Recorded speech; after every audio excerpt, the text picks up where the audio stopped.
sevdim. Ben bu ayrılığa nasıl dayanacağım?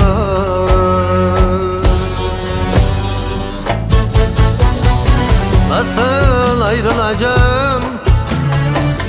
Nasıl katlanacağım?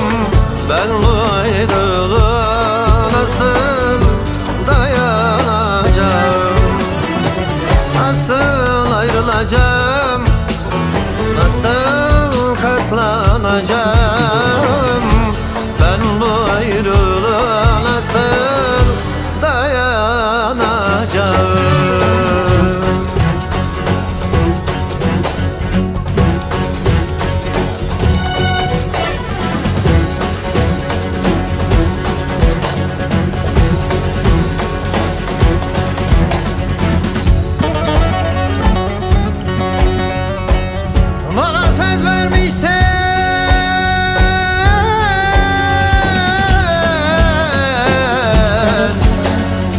Ayrılık yoktu,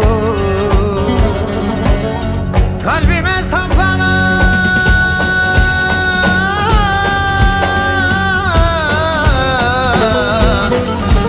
zehir yoktu. Sen gittin gidene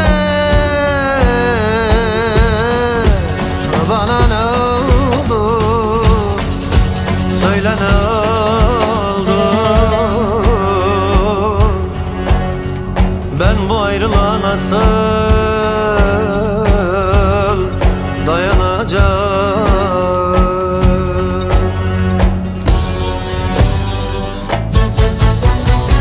Nasıl ayrılacağım?